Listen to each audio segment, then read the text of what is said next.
Muy buenas noches, bienvenidos a Primer Círculo. Hoy vamos a platicar sobre un gran reto que tiene la oposición, que es cómo construye una candidatura, en caso que sea común, cómo, con qué mecanismos, lo abre, no lo abre, con qué reglas. Porque la clave para las dos grandes coaliciones políticas es escoger al mejor candidato posible de la forma más incluyente e evitar las divisiones. Y en México, a diferencia de Argentina, donde hay elecciones primarias, y eso permite a las coaliciones resolverlo casi naturalmente, en México hay que construirlo. Morena lo está construyendo desde el gran articulador que es el presidente, pero queremos entender cómo lo está tratando de construir la oposición, y para ello hemos invitado a Jesús Zambrano. Bienvenido, Jesús. Gracias, Carlos. Muchas gracias. A ver, Jesús, esa pregunta. ¿Qué estás pensando? Están ustedes en una coalición, funcionó en materia legislativa bastante bien en la elección intermedia en el 21, pero ahora tienen el gran reto de construir una candidatura común en un contexto difícil, porque las encuestas señalan que hoy por mucho el partido con mejor intención de voto es Morena. ¿Cómo lo ves tú? Por supuesto que es un enorme reto. Yo soy de los convencidos desde el PRD que para construir un método que permita justamente la legitimidad democrática de quien resulte candidata o candidato de la coalición opositora, debe darse sobre la base de abrirse a la sociedad, de escuchar a la sociedad, de la que tanto, como yo digo, nos llenamos la boca porque ha salido a las calles, a las plazas públicas masivamente y que dice, yo quiero participar en hacer una propuesta de método, de un procedimiento que sea conducido, liderado por la sociedad civil. Yo digo, a lo mejor, y creo que por ahí va a transitar el que lo logremos, se dé sobre la base de el reconocimiento necesario de la participación de la sociedad civil en concordancia con los partidos políticos. Es decir, yo, por supuesto, que encantado de la vida, convencido además de que la sociedad civil pueda conducir el proceso de manera independiente, autónoma, con gente muy calificada, que la hay muchísima. Varios han hecho propuestas en este sentido para que se pueda incluso establecer un colegio electoral que sea el que califique a los aspirantes en distintas etapas, en sucesivas acciones, en eventos, foros, paneles, etcétera, y que se vaya discriminando para que vayan quedando los mejores, mujer u hombre. Yo digo, a lo mejor va a terminar saliendo algo mezclado, una mezcla de representación de los partidos políticos, representación de la sociedad civil, pero que juntos elaboren un procedimiento. Lo ideal es que sea la sociedad civil, como, digamos, que actúe como una especie de INE, no institucional, ¿no? Que conduzca el proceso y lo vigile. Pero ¿cómo, Federico? ¿Tú cómo te lo imaginas? A ver, yo creo que lo primero también es aclarar que esto es una coalición, no una alianza de gobierno, porque alianzas hemos visto en México muchísimas. Y las alianzas tienen el defecto de que una vez que llegas al poder, de que triunfas, pues cada quien agarra y se larga para defender sus propios intereses. Pero las coaliciones en México han sido menos, han funcionado, la del 21 funcionó bien. Las coaliciones son proyectos de más largo plazo, de más largo aliento, en donde te tienes que sentar a establecer cuáles van a ser las líneas políticas que vas a seguir. Y yo creo que eso en este momento a México le caería muy bien. Ahora, lo que plantea Jesús, que me parece muy interesante, es la necesidad de que haya una voz de la sociedad. Y dices, bueno, ¿y cuál es la voz de la sociedad? Pues existen métodos para conocer cuáles son los ciudadanos más acreditados en distintas regiones, lo cual podría llenar, digamos, y llenarles a los partidos con alternativas de personas que a lo mejor desde la capital o desde los enclaves partidarios no las estamos viendo. Pero por otro lado está claro que la idea de que la sociedad es ente que además no tiene pues, una definición clara. ¿Quién es la sociedad civil? Pues todos, pero tampoco nadie, porque los partidos se construyen con ese objetivo de articular los intereses políticos de la sociedad. Y son los que tienen la representación y son los que tienen la experiencia. Entonces, ese juego de cómo juntar a representantes de la sociedad civil o a ciertos representantes de la sociedad civil con las dirigencias partidistas, para mí es el reto. Pero si les vas a imponer a los candidatos, como el PAN dijo hace poco, que junten 1 millón de firmas, pues está un poco empinada la curva, ¿no crees, Chucho? Sí, por supuesto. No puede ser una decisión, y qué bueno que lo plantea desde su perspectiva Federico ahorita, no puede ser una cosa que se decida desde las direcciones partidistas, mucho menos de un partido si vas en coalición. Tiene que ser una decisión colegiada. Y hoy más que nunca requerimos entender que esta coalición no debe ser solamente concebida entre partidos políticos, de partidos políticos y entre partidos, sino de la mano de la sociedad civil. Quienes, pues, ciertamente hay diversas representaciones de la sociedad civil, estos que convocaron a Unidos, así se pusieron entre todos a las marchas del 13 de noviembre pasado y del 26 de febrero de este año en defensa del INE y de la democracia. Pero también hay otras organizaciones de la sociedad civil que están acreditadas y que que no están allí y que hay que escucharlas y con ellos hablar pronto para integrar esto que creo que tú incluso lo has llegado a plantear abiertamente, Federico, lo de una suerte de colegio electoral.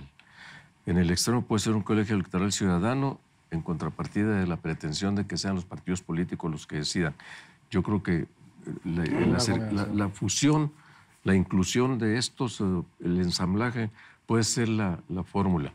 El próximo lunes, por cierto, vamos a reunirnos después de las elecciones del 4 de junio, que yo tengo expectativas muy favorables para estos resultados en Coahuila y el Estado de México. Inclusive, el día 5 nos queremos reunir las direcciones partidistas para poder ya sopesar todo esto, iniciar un posible proceso en los siguientes días de diálogo con las representaciones de la sociedad civil. Entonces, esto que decías ahorita, Carlos, del 1 millón de firmas que anunció el PAN, pues es, a ver, puedes pedir un mínimo de firmas de apoyo, como para decir, pues miren, sí tengo respaldo, pero 1 millón, ponte a recogerlas, pues entonces ya vas a perder tiempo en lugar de estar sentándote en foros frente a la sociedad para decir, estas son mis propuestas, aquí está lo que yo... Un mecanismo que vaya incluyendo y vaya haciendo ruido, vaya generando esperanza, expectativa, seguimiento.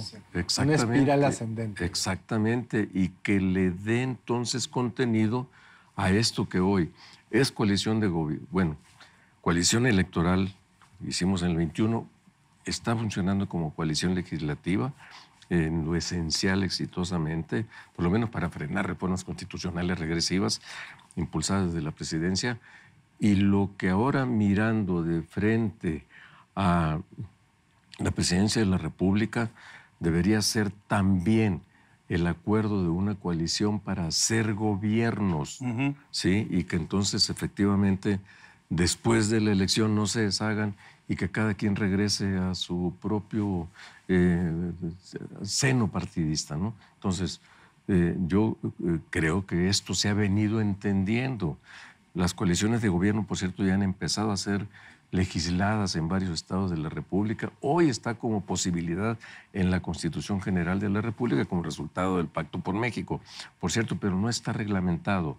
Entonces, lo que hay que hacer también en las próximas legislaturas, en la próxima, ojalá y haya condiciones que pues, la correlación de fuerzas nos favorezca para legislar sobre eso. Fíjense que es muy interesante porque revisando la literatura, lo que se demuestra es que las coaliciones, al establecer, al tejer entre los distintos frentes un proyecto de gobierno de mayor alcance, genera una enorme estabilidad política a los inversionistas. Decir, bueno, ya sabemos cuáles son las líneas. Te puede gustar o no, pero ya sabemos cuáles son las líneas. Y en América Latina ha habido experiencias muy interesantes. Por ejemplo, por supuesto, se nos viene el no en Chile. en donde pues estaba identificado tirar primero al dictador y Democracia Cristiana y los radicales de izquierda se dieron la mano y dijeron, pero se nos olvida. Perdón que te interrumpe. Y luego compitieron políticamente. Y después compitieron. Con un acotamiento de qué se valía y qué no, porque no importa si gana o pierde, es la democracia, pero que sea dentro de un marco en el que todos estén de acuerdo y no se pusieron a discutir si se contaban o no los votos, si privatizaban o estatizaban. Dentro de esas reglas le dieron a Chile 20 años de crecimiento. 20 años.